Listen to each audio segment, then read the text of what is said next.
Chaos Warlord, reincarnated in Eldritch with the Devil System।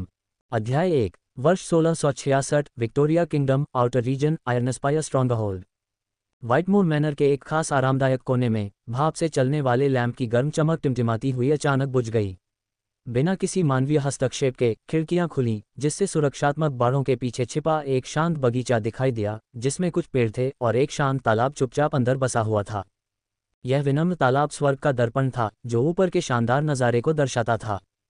आकाश दो चांद से रंगा हुआ था, एक ताज़ी गिरी हुई बर्फ की तरह शुद्ध और चमकीला, और दूसरा एक गहरा लाल रंग जो किसी दूसरी दुनिया की ऊर्जा से स्पंदित लग रहा था, जैसे कि उसमें कुछ अनकहे रहस्य हों। चांद की ये दूसरी दुनिया की चमक खुली खिड़कियों से होकर बह रही थी, जो कमरे को जादुई चांदी जैसी रोशनी से भर रही थी। इस अलौकिक रोशनी के बीच एक युवा लड़के की आकर्षक विशेषताएं सुर्खियों में आ गईं। वह लड़का, जो अपनी किशोरावस्था से मुश्किल से बाहर निकला हुआ लग रहा था, उसकी गहरी सम्मोहक आंखें थीं। उसकी आंखों में एक चुंबकीय आकर्षण था जो किसी को भी मोहित कर सकता था जो उसकी नज़र से मिलने की हिम्मत करता। उसके माथे पर काले काले बालों का एक झरना एक आकर्षक फ्रिंज में लटका हुआ था, जो उसके रहस्यमय आकर्षण को और बढ़ा रहा था। उसके सुंदर चेहरे, तीखे रूप, एक प्रभावशाली जबड़े और ऊंची गाल की हड्डियों का मिश्रण एक अव्यक्त अधिकार की आभा बिखेरता था। उसके पतले होंठ और कुलीन नाक उसे एक ऐसी आभा प्रदान करते थे जो दैवीय सीमा पर थी। उसके रूप का हर विवरण पूर्णता के लिए गढ़ा हुआ लग रहा था, जैसे कि उसे स्वयं देवताओं ने हाथ से बनाया हो। लेकिन इस निर्दोष बाहरी आवरण के नीचे एक अव्यक्त अंधकार की एक अंतर्धारा थी, जो उसकी भावहीन निगाह में प्रतिबिंबित होती थी, जो एक लाश की बेजान निगाह के समान लगती थी, और खतरे की एक हवा जो उसे किसी ऐसी चीज में लपेटती हुई लगती थी जिसे केवल पूर्ण पागलपन के रूप में वर्णित किया जा सकता था। उसकी उपस्थिति, कोई कह सकता है, एक खूनी जानवर के समान थी। इस अवस्था में उसे एक नज़र देखने पर कोई भी उसके पास जाने की हिम्मत करने से पहले 2 बार सोच सकता था। उसे देखते ही दिल के कमज़ोर लोग डर के मारे भाग सकते थे। वह वेलवी व्हाइटमोर था, व्हाइटमोर परिवार के मुखिया का दूसरा बेटा। यह उनका एक ऐसा पहलू था जो सार्वजनिक जांच से दूर था। दूसरों की संगति में वह संयम का मुखौटा पहन लेते थे। उनका असली व्यक्तित्व एक ऐसे मुखौटे के पीछे छिपा होता था जो एक सामाजिक व्यक्ति के लिए अधिक उपयुक्त होता है। इस समय वह अकेले थे, इसलिए दिखावे की कोई आवश्यकता नहीं थी, इसलिए उनका असली व्यक्तित्व सामने आ गया। उनकी आकर्षक सुंदरता उनके पहनावे से और भी निखर कर सामने आ रही थी, जिसमें एक चिकना काला टेलकोट कोट की तरह दिखने वाला ट्राउजर, एक कुरकुरी सफ़ेद शर्ट जिसके ऊंचे कॉलर और कफ हैं, एक साफ सुथरी वास्कट, एक नाजुक ढंग से बुना हुआ क्रेवेट और चमकदार काले चमड़े के जूते शामिल थे जो पूरी तरह से पॉलिश किए गए थे। उनके सिलवाए गए पहनावे में परिष्कार और लालित्य झलकता था, जो उनके चिंतनशील व्यवहार के बिल्कुल विपरीत था। और इस सोचे समझे प्रयास के बावजूद उनका समग्र रूप उन्हें सांस लेने जितना ही स्वाभाविक लगा। इससे वे दिखावटी नहीं लगे। इस समय रेशम विलासिता का प्रतीक था, जिसका आनंद समाज के अभिजात वर्ग ही उठाता था। फिर भी उसके पहनावे का हर इंच बेहतरीन रेशम से बुना गया था। इससे पता चलता है कि उसकी एक असाधारण पहचान थी। यह अनुमान लगाना अतिशयोक्ति नहीं होगी कि वह एक संपन्न परिवार से था।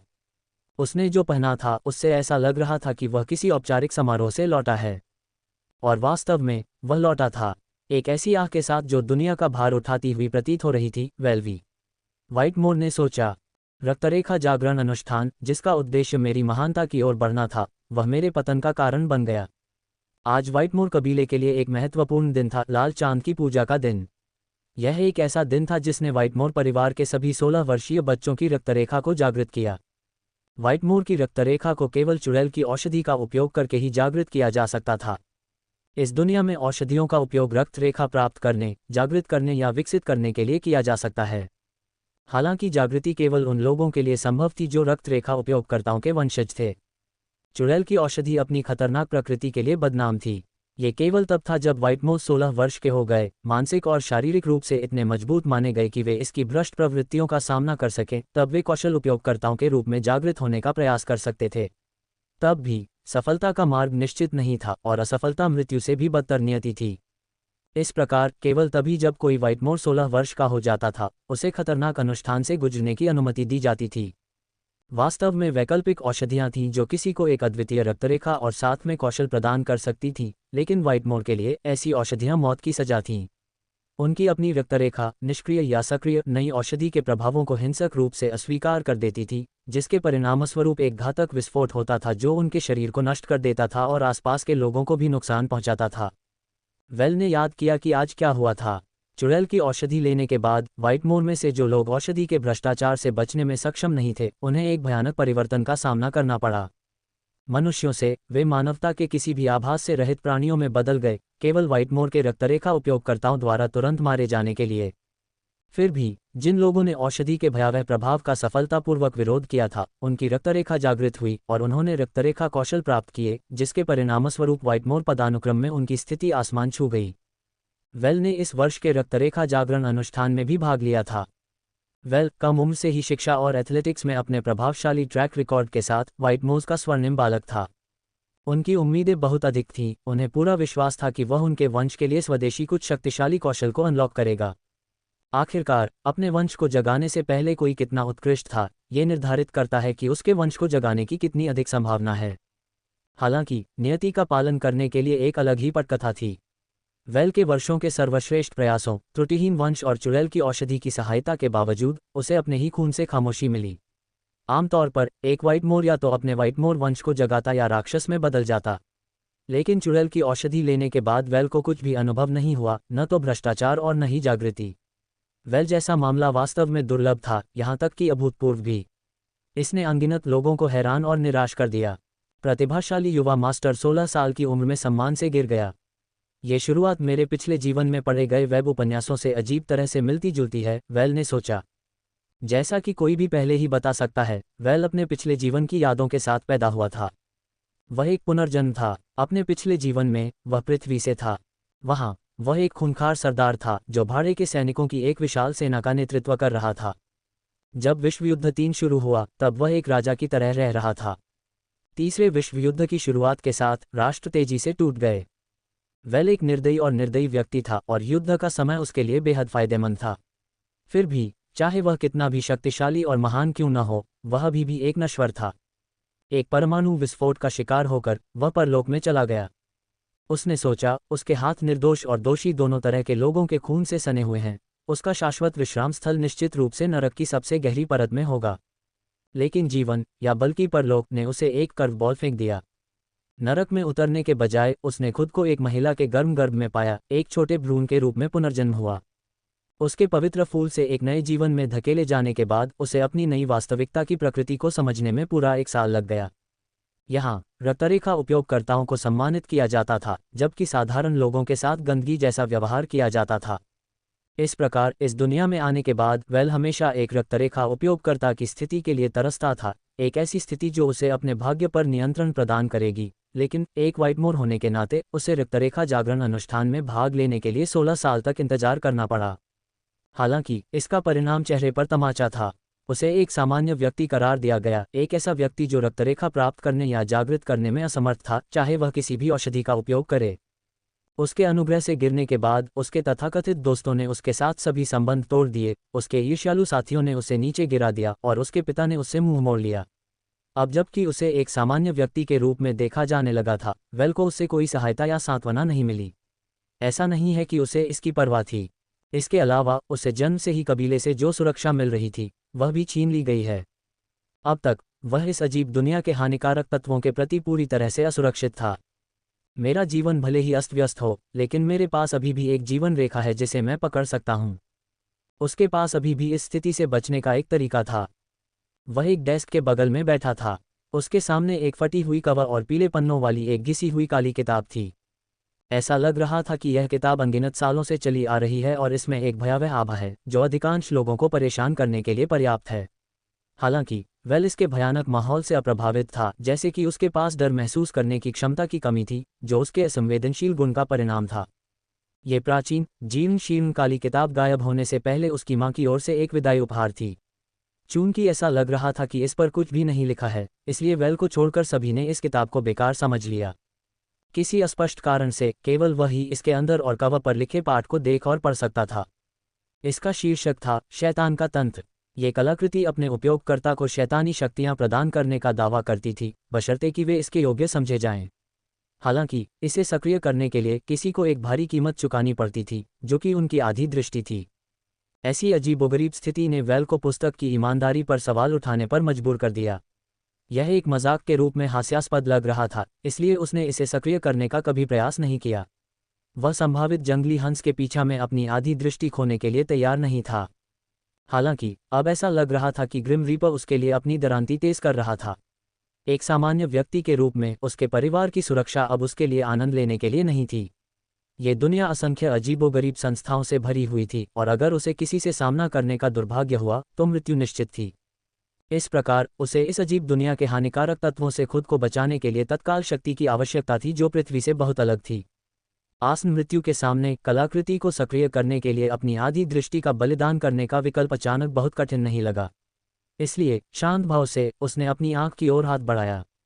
नोच! एक घिनौनी चीख के साथ उसने अपनी उंगलियों के बीच खून से लथपथ आंख को पकड़कर उसे उसके गड्ढे से बाहर निकाला। खाली सॉकेट से खून बह रहा था, लेकिन वह न तो हिला न ही चिल्लाया। उसका चेहरा शांत था, जैसे कि उसने कुछ भी अनुभव न किया हो। ये काफी भयावह और अजीबोगरीब दृश्य था। अपने पिछले जीवन में वह वेल द अनफीलिंग के नाम से जाना जाता था। वह अपने अनफीलिंग गुण के कारण दर्द या डर महसूस नहीं कर सकता था। साथ ही उसके लिए भावनात्मक दुर्बलता गुण के कारण एक औसत इंसान की तुलना में अन्य भावनाओं का अनुभव करना अधिक कठिन था। ये गुण उसके वर्तमान जीवन में भी जारी रहे। फिर उसने अपनी आंख शैतान के सिस्टम पर रख दी। तुरंत पुस्तक के केंद्र में एक काला भंवर प्रकट हुआ जिसने उसकी पूरी आंख को निगल लिया। परिणामस्वरूप शैतान का सिस्टम रूपांतरित होने लगा, एक आंख में बदल गया जो वेल के खाली सॉकेट में तैरती हुई उसे भरती चली गई। यह नई आंख वेल की मूल आंख की तरह ही थी, फिर भी यह कहीं अधिक गहरी थी और इसमें एक अथाह गहराई थी। जब तक कोई उसकी आंखों की बारीकी से जांच न कर रहा हो, ये सूक्ष्म परिवर्तन किसी का ध्यान नहीं जाएगा। डिंग! वेल के कानों में घंटी की आवाज गूंजी। तभी उसकी आंखों के सामने एक अर्ध पारदर्शी स्क्रीन दिखाई दी। शैतान की प्रणाली से कनेक्शन स्थापित। शैतान की प्रणाली के लिए अपनी योग्यता साबित करें। एक परीक्षण शुरू हो गया है। 5 मिनट तक जीवित रहें। असफलता का मतलब है जीवन का अंत। सफल हो जाओ और शैतान की प्रणाली तुम्हारी है।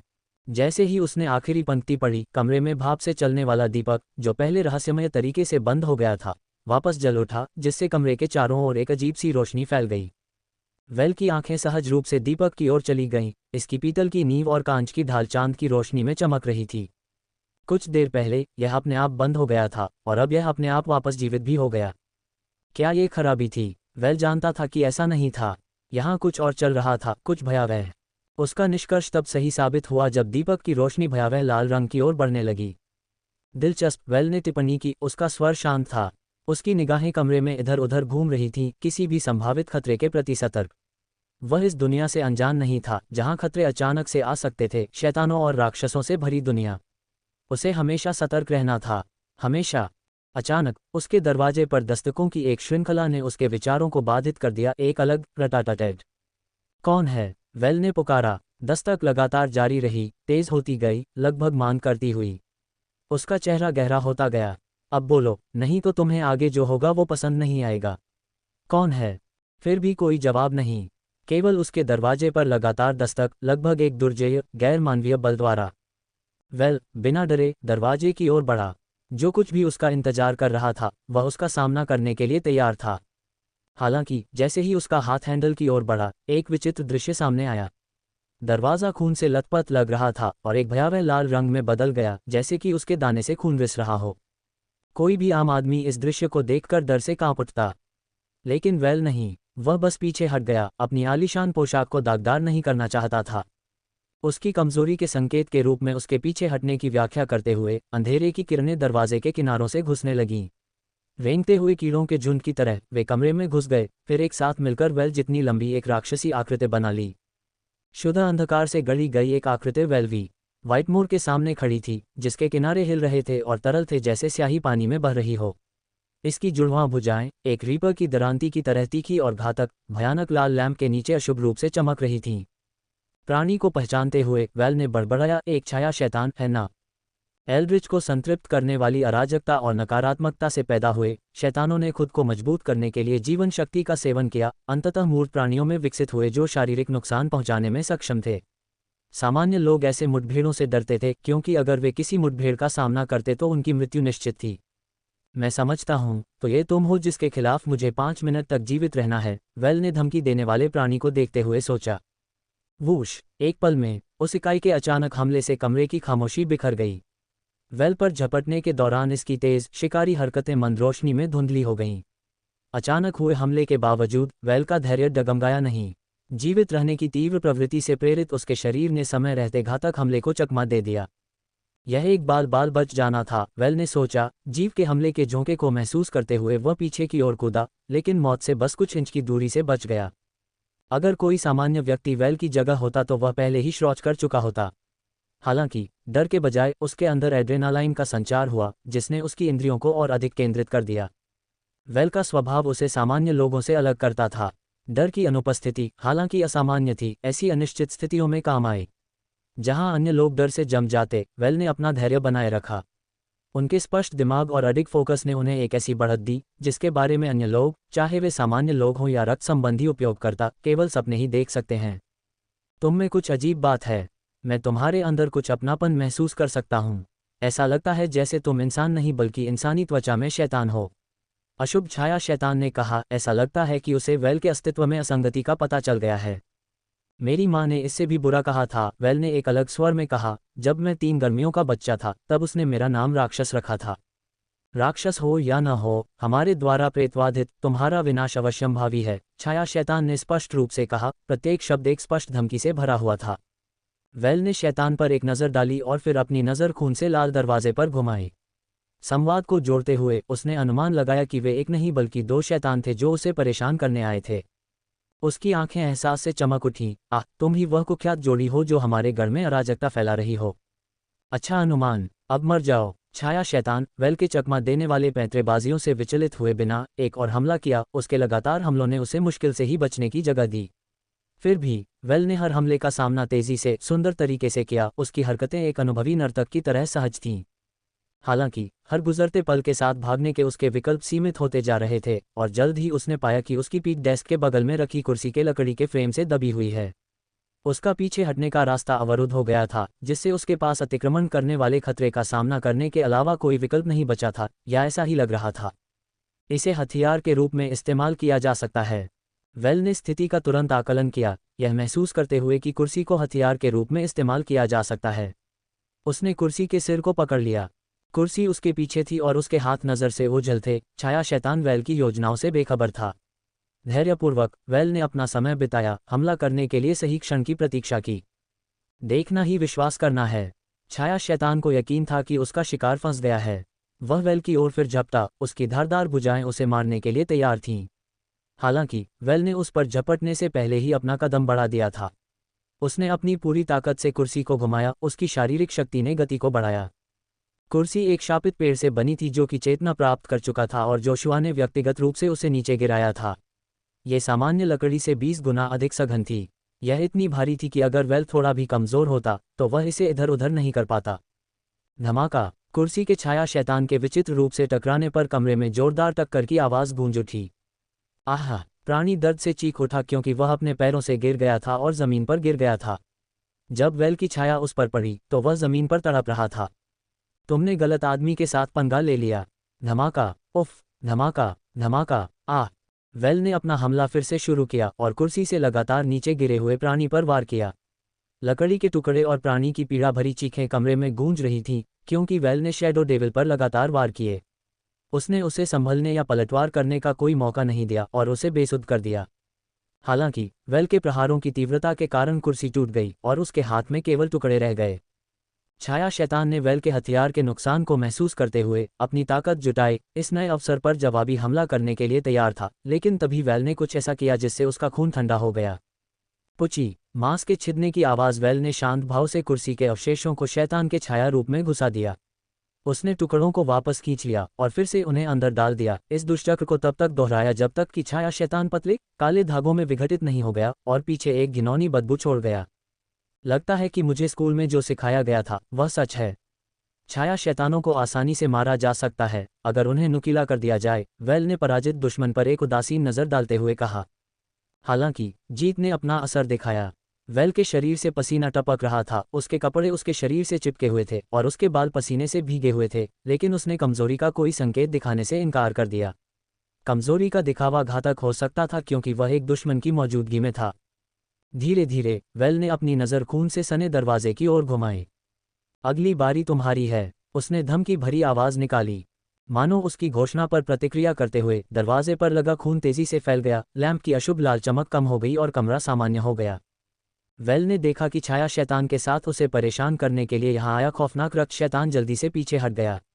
उसने सोचा कि यह एक नवजात और अनुभवहीन शैतान होगा, जिसमें आक्रामक या रक्षात्मक क्षमताएं नहीं होंगी, जो केवल कमजोर दिल वालों को डराने और फंसाने की क्षमता रखता होगा।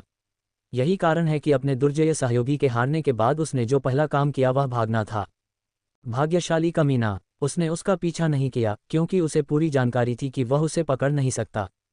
डिंग, प्रिय होस्ट, ट्रायल पूरा करने पर बधाई। आपने डेविल सिस्टम का स्वामित्व प्राप्त कर लिया है। डेविल सिस्टम का स्वामित्व। ट्रायल पूरा करने के बाद उसे उम्मीद थी कि ऐसा होगा, लेकिन फिर भी यह अवास्तविक लगा। ये घटनाओं का ऐसा मोड़ था जो संभवतः इस दुनिया में उसकी नियति बदल सकता था। ट्रायल में आपके असाधारण प्रदर्शन के कारण आपको एक अतिरिक्त पुरस्कार मिला है। कृपया वह शैतान चुनें जो आप बनना चाहते हैं। विकल्प 1, शैडो डेविल। विकल्प 2, ब्लड डेविल। एक अर्ध पारदर्शी स्क्रीन ने संदेश प्रदर्शित किया और वेल के होंठ एक मुस्कुराहट में मुड़ गए। लगता है कि मेरे प्रयास सफल रहे। प्रत्येक शैतान का संक्षिप्त विवरण भी प्रदान किया गया था। शैडो डेविल हमलों को चकमा देने या टालने में काफ़ी कुशल थे। वे ब्लड डेविल्स की तुलना में इसमें बेहतर हैं। हालांकि जब हमला करने या नुकसान पहुंचाने की बात आती है तो शैडो डेविल्स ब्लड डेविल्स जितने अच्छे नहीं होते। वे अन्य शैतानों की तुलना में अपनी आक्रामक क्षमताओं में कुछ हद तक कमज़ोर हैं। इसलिए संक्षेप में, जबकि शैडो डेविल्स को चोट न लगने में महारत हासिल है, वे ब्लड डेविल्स की तरह वापस मारने में उतने महान नहीं हैं। इसके अलावा शैडो डेविल्स स्पाइक होने में कमज़ोर थे। ब्लड डेविल्स में भी एक कमज़ोरी थी, लेकिन ये तब तक प्रकट नहीं होगी जब तक कि ब्लड बार शून्य पर न गिर जाए। वेल ने अपनी ठुड्डी खुजाई, गहरे विचार में डूबा हुआ लग रहा था। फायदे और नुकसान को तौलने के लिए अपना समय लेने के बाद वेल ने दूसरा विकल्प चुना। वेल ने विकल्प बी चुना क्योंकि ब्लड डेविल बनने के साइड इफेक्ट तभी होंगे जब उसका ब्लड बार शून्य पर गिर जाएगा, शैडो डेविल बनने के साथ आने वाले लगातार साइड इफेक्ट के विपरीत। ब्लडलाइन इम्प्लांटेशन प्रक्रिया शुरू हो गई है। वेल के आसपास की हवा कुछ डिग्री गर्म होती दिख रही थी क्योंकि गर्मी की लहरें उसके ऊपर से गुजर रही थीं। उसका तापमान सहन करने की क्षमता से ज्यादा बढ़ गया था। उसका शरीर ऐसा लग रहा था जैसे कि वह जल रहा हो, जो एक उग्र बुखार के लक्षणों की नकल कर रहा था, लेकिन वेल शांत और संयमित रहा। उसकी जगह पर ज्यादातर लोग खून के आंसू बहा रहे होते या दर्द से छुटकारा पाने की भीख मांग रहे होते या फिर मुक्ति की गुहार लगा रहे होते। लेकिन वेल ने ऐसा कुछ नहीं किया। कारण सरल था, वह रक्त रेखा प्रत्यारोपण से जुड़ी आमतौर पर होने वाली पीड़ा का अनुभव नहीं कर रहा था। कुछ मिनटों के बाद जब उसके नीचे पसीने की एक पोखर बन गई तो उसका तापमान सामान्य हो गया और फिर उसकी दृष्टि में एक अधिसूचना दिखाई दी। बधाई हो, आपने रक्त शैतान की रक्त रेखा प्राप्त कर ली है। नया कौशल प्राप्त किया, रक्त अवशोषण। नया कौशल प्राप्त किया, रक्त हेरफेर। नया गुण प्राप्त किया, रात्रि दृष्टि। जब वह अधिसूचनाएं पढ़ रहा था तो वेल की आंखें थोड़ी सिकुड़ गईं। रक्त अवशोषण कौशल और रक्त हेरफेर कौशल, मुझे आश्चर्य है कि उनकी सीमाएं क्या हैं। लगभग ऐसा लगा जैसे उसके विचारों के जवाब में उसकी दृष्टि के क्षेत्र में एक अर्ध पारदर्शी स्क्रीन भौतिक हो गई जो उसके नए अर्जित कौशल का विस्तृत विवरण प्रस्तुत कर रही थी। रक्त अवशोषण कौशल दूसरों से रक्त को अवशोषित करने के लिए इस्तेमाल किया जा सकता है। यदि किसी भी प्रकार का प्रतिरोध है तो प्रक्रिया रोक दी जाएगी। अवशोषित रक्त का उपयोग होस्ट के एचपी बार या ब्लड बार को बहाल करने के लिए किया जा सकता है। यह उपयोगी है। इसके बाद उन्होंने रक्त हेरफेर कौशल के बारे में जानकारी प्राप्त की। रक्त हेरफेर कौशल रक्त पर नियंत्रण पाने के लिए इस्तेमाल किया जा सकता है, चाहे आपका या आपके दुश्मनों का बहा हुआ खून, और आपको अपनी इच्छानुसार नियंत्रित रक्त को आकार देने, स्थानांतरित करने और ठोस बनाने की अनुमति देता है। बशर्ते कि कोई प्रतिरोध न हो, आप किसी के भी रक्त को नियंत्रित कर सकते हैं, यहाँ तक कि अपने खुद के भी। नियंत्रित रक्त की हर बूंद तुरंत आपकी इच्छा के अनुसार झुक जाएगी। वेल ने सोचा, इस कौशल के संभावित अनुप्रयोग असीमित हैं, लेकिन मैं इसका उपयोग केवल संयम में ही कर सकता हूँ। अगर मेरा रक्त बार शून्य हो जाता है तो मैं खून के प्यासे उन्माद में प्रवेश करूंगा, और मुझे नहीं पता कि इससे मुझे क्या होगा, लेकिन यह संभवतः कुछ भी अच्छा नहीं हो सकता। उन्होंने विशेषता की जांच करने की जहमत नहीं उठाई। यह क्या करता था यह इसके नाम से स्पष्ट था। इससे उसे अंधेरे में देखने में मदद मिली। एक पल के बाद उसने खुद का निरीक्षण करने के बारे में सोचा। चूंकि यह एक सिस्टम है, इसलिए मेरे आंकड़ों की जांच करने का भी कोई तरीका होना चाहिए, है न? वह जादुई शब्द क्या था? हाँ, मुझे याद है। चरित्र स्क्रीन, वेल ने कहा। नाम, वेलवी वाइटमोर। जाति, आधा मानव आधा शैतान। उम्र, 16। वर्ग, ब्लड डेविल। स्तर, 1010 XP। अजागृत रक्तरेखाएं, व्हाइटमोर रक्तरेखा। छिपी हुई बीमारियां, व्हाइटमोर रक्तरेखा दमन जहर। विशेषता, असंवेदनशील, आप डर या दर्द महसूस करने में असमर्थ हैं। भावनात्मक दुर्बलता, औसत मानव की तुलना में आपके लिए भावनाओं को महसूस करना कठिन है। रात्रि दृष्टि, आप अंधेरे में देख सकते हैं। आंकड़े। स्वास्थ्य अंक HP 10, शक्ति STR 10, चपलता AGT 10, सहन शक्ति ST1 10, प्रतिबिंब REF 10, ब्लड बार 100 यूनिट रक्त। आंकड़े अंक 0, पागल अंक 0, 100 MP = 1 SP। रक्त रेखा कौशल 1, रक्त अवशोषण 2, रक्त हेरफेर। एल्ब्रिच नामक इस अजीब दुनिया में सामान्य लोगों के आंकड़े आमतौर पर 5 या उससे ज्यादा के आसपास होते थे। हालांकि जो लोग अस्वस्थ या अधिक वजन वाले थे उनके आंकड़े कम थे, आमतौर पर 5 से नीचे। इसके अलावा यह आमतौर पर देखा गया कि महिलाओं के आंकड़े पुरुषों की तुलना में कम थे। इस दुनिया और पृथ्वी के बीच बहुत ज्यादा अंतर होने के बावजूद कम से कम एक पहलू ऐसा था जो अपरिवर्तित रहा, महिलाएं पुरुषों की तुलना में स्वाभाविक रूप से कमजोर हैं। इतनी कम उम्र में वेल के आंकड़े वाकई बहुत ऊंचे थे, लेकिन ये बिना किसी कारण के नहीं था। उसने कठोर प्रशिक्षण लिया था और ऐसी प्रभावशाली विशेषताओं को प्राप्त करने के लिए 1 दशक से भी ज्यादा समय तक खुद को अपनी सीमाओं तक धकेला था। जैसे ही उसे थोड़ी निजता मिली, उसने अपने पिछले जीवन के तरीकों का उपयोग करके प्रशिक्षण लेना शुरू कर दिया। मेडपॉइंट्स के बारे में कोई विवरण नहीं बताया गया था, सिवाय इस तथ्य के कि 100 MP को 1 SP में बदला जा सकता है। वेल को ये पता लगाना था कि उन्हें परीक्षणों और परीक्षणों के माध्यम से कैसे प्राप्त किया जाए। क्या बात है, जब वेल की नज़र स्टेटस स्क्रीन पर पड़ी तो वह सदमे से भर गया। उसे जहर दिया गया था। ऐसे दुर्भावनापूर्ण कृत्य के पीछे कौन हो सकता है? संदिग्ध को पहचानना शुरू करते ही वेल का दिमाग दौड़ने लगा। चूंकि वेल दर्द महसूस नहीं कर सकता था, इसलिए अगर उसे जहर दिया जाता तो उसे पता भी नहीं चलता। नतीजतन उसके पिता ने सावधानी बरती थी। इससे पहले कि यह पता चले कि वह एक सामान्य व्यक्ति है, उसके कबीले के रक्त वंश के उपयोगकर्ताओं ने उसकी सुरक्षा की थी। उसे जहर दिया जाना असंभव लग रहा था, ये देखते हुए कि उसके भोजन की भी सुरक्षा सुनिश्चित करने के लिए किसी ने जांच की थी। उसे जहर दिए जाने का एकमात्र अवसर चुड़ैल की औषधि के वितरण के दौरान था। वांछित शक्तियों को जगाने की संभावनाओं को बढ़ाने के लिए किसी को अकेले ही पूरी औषधि का सेवन करना पड़ता था, जिससे जहर की जांच की संभावना समाप्त हो जाती थी। इसलिए अगर किसी के मन में उसके खिलाफ बुरे इरादे थे तो वे उसे जहर देने के लिए उस अवसर का लाभ उठा सकते थे। लेकिन जहर दिया जाना दर्दनाक था। ये सामान्य ज्ञान था। हालांकि वेल के जन्मजात गुण के कारण वह जहर महसूस नहीं कर सकता था, इसलिए वह सामान्य ज्ञान उस पर लागू नहीं होता था। इसका मतलब यह था कि जिसने भी उसे जहर दिया था वह जानता था कि उसे दर्द महसूस नहीं हो सकता। अचानक वेल के लिए सब कुछ ठीक होने लगा। हालांकि उसने चुड़ैल की औषधि का सेवन किया था, लेकिन उसे कोई प्रभाव महसूस नहीं हुआ था। क्यों? बस इसलिए कि उसे असली चुड़ैल की औषधि नहीं दी गई थी। इसके बजाय उसे दिखने में उससे मिलती जुलती कोई चीज़ दी गई थी, लेकिन उसका असर नहीं हुआ था। सार्वजनिक रूप से उसे जहर देने की हिम्मत करने के लिए अपराधी को वेल की दर्द महसूस करने की अक्षमता के बारे में पता होना चाहिए था। केवल कुछ चुनिंदा लोगों को ही इस रहस्य के बारे में पता था। उनमें उसके पिता, माता, भाई और परिवार के पुजारी शामिल थे। उसका बड़ा भाई आयरनस्पायर गढ़ के बाहर अपने भाड़े के कारोबार को बढ़ाने में व्यस्त था। आखिरी बार उसे 2 साल पहले घर पर देखा गया था। जहां तक उसकी मां का सवाल है, उसकी मां 1 दशक पहले इस जगह से भाग गई थी।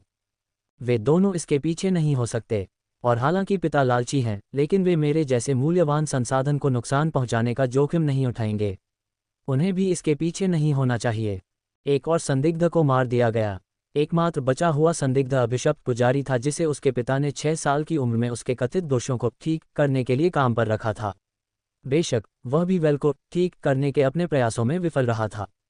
वेल को यकीन था कि उसे जहर देने के लिए जिम्मेदार व्यक्ति निस्संदेह शापित पुजारी ही होगा, क्योंकि वह वही था जिसने रक्त जागृति अनुष्ठान का आयोजन किया था और वेल को व्यक्तिगत रूप से नकली चुड़ैल की औषधि दी थी और उसे मुस्कुराते हुए इसे पीने के लिए कहा था। उस दुस्साहसी कमीने ने अपने चेहरे पर एक सौम्य मुस्कान के साथ अनगिनत दर्शकों की आंखों के सामने उसे जहर दिया था। मैं उसे मार डालूंगा, वेल ने गुस्से में कहा, लेकिन इसमें कुछ समय लगेगा। पुजारी व्हाइटमोर परिवार में बहुत सम्मान की स्थिति में था, जिससे वेल के लिए उस पर खुलेआम आरोप लगाना मुश्किल हो गया। केवल शब्दों को हताशापूर्ण बकवास के रूप में खारिज कर दिया जाएगा, जिसके परिणामस्वरूप वेल को खुद सजा मिलेगी। उसे वास्तव में ठोस सबूत की जरूरत थी। ठोस सबूत के बिना वह पुजारी का सामना नहीं कर सकता था या उसके खिलाफ कोई कार्रवाई नहीं कर सकता था। लेकिन क्या होगा अगर पुजारी अपनी योजना के साथ पूरी तरह से जुड़ा हुआ था और कोई सबूत मौजूद नहीं था? वेल के पास जरूरत पड़ने पर सबूत गढ़ने की प्रतिभा थी। पुजारी के दिन निस्संदेह सीमित थे, क्योंकि वेल ने उसके धोखेबाज कार्यों को उजागर करने और जनता के सामने उसकी जान लेने का दृढ़ निश्चय किया था। मूर्ख पुजारी, तुम्हारे विश्वासघात को दंडित नहीं किया जाएगा। ऐसा लगता था कि उसने पहले ही तय कर लिया था कि पुजारी को कैसे मारा जाएगा। यह एक सार्वजनिक निष्पादन होगा।